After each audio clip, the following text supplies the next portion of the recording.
Last week, more than 100 people gathered outside Jeff Bezos' D.C. home to protest Amazon's labor practices. That protest came one day after the tech CEO's net worth surpassed $200 billion. The protesters even constructed a guillotine outside Bezos' apartment as an allegory for their demands. Indeed. Joining us now to discuss the protests is former Amazon employee and founder of the Congress of Essential Workers and great friend of the show, Chris Smalls. Great to see you, Chris. Good to see you, Chris. Good morning. Good morning. Thank you for having me. It's our pleasure. Talk to us about the protests, what you're asking for, and where you're headed next.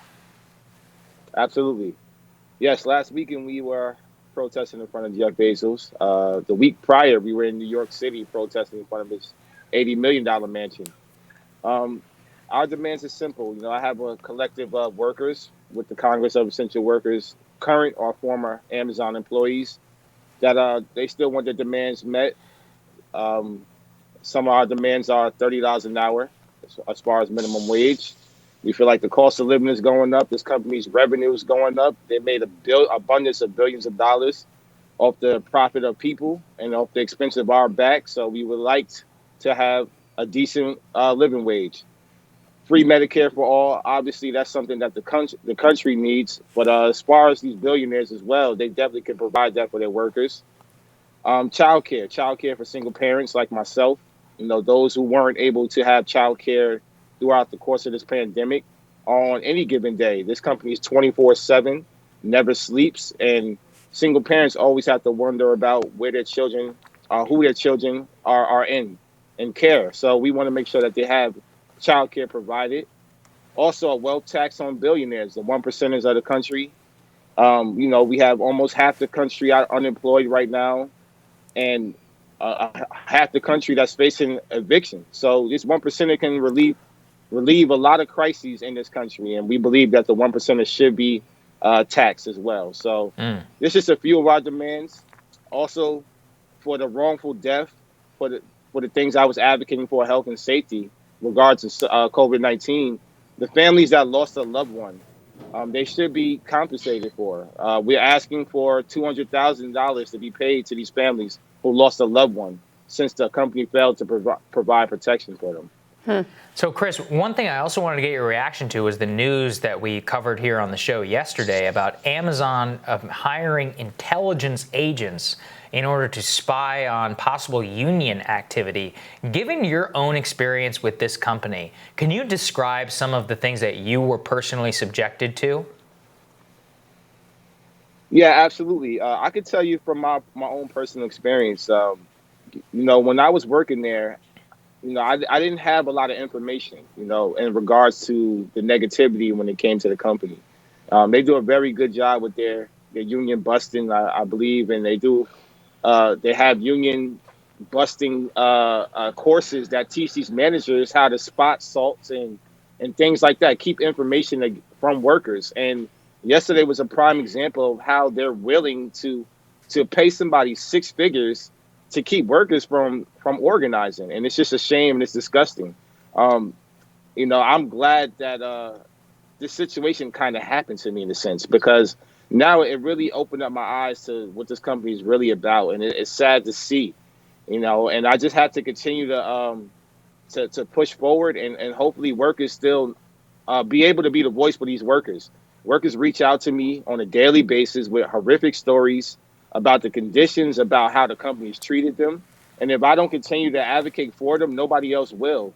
And this is sad to see that the company will go to this extreme measure to keep that disconnect so that these stories don't get out there and they can continue looking good to the public when we all know that's not the reality of the situation. One of the things that we talked about yesterday was a new report from the Open Markets Institute about the incredibly aggressive surveillance that Amazon conducts on their workers. For the time that you enter a fulfillment center or warehouse, there are security cameras on you, you're tracked, you're monitored. Can you just talk a little bit about your personal experience on the job day to day? Yes, sure. So on a day-to-day basis, you know, Amazon is ran completely off of metrics. So the time you clock in to the time you clock out, you're on production, you're on productivity. And that's how it separates itself from its competitors. You know, it makes sure that you're working harder and make sure you're working longer and then make sure you're working faster. And that ties into the working conditions, abundance of injuries from workers because they hire from all the way up to, you're 85 years old. It doesn't matter. They hire anybody from as young as 18 years old all the way up to senior citizens.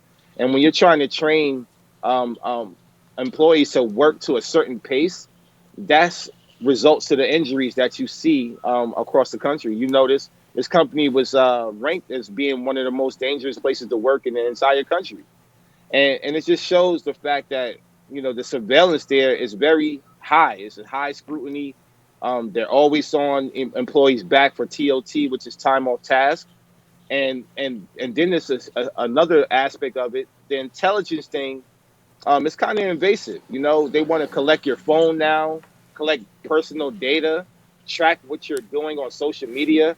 They're crossing the line when it comes to an employer and employee relationship. And I just think that this company needs to be put on notice and definitely be held accountable for their actions. Yeah. And finally, Chris, what's your next action? Where can people learn more about what you all are up to and help you out? Absolutely. So we're gearing up, mobilizing right now to advocate in front of Jeff Bezos' $165 million Beverly Hills mansion out there in LA sometime in October. And you can find our information on our website, tcoew.org. We have a calendar there that has our information up there on what actions we're going to be a part of. And also, you can follow us on Twitter at TCOEW, Instagram at TCOEW, myself at @shut_down Amazon. Mm-hmm. All right, Chris, thank you so much. We always have time for you, so please keep us updated. Thank you, Chris. Absolutely. Stay safe, y'all. Be well. You do the same. Thank you.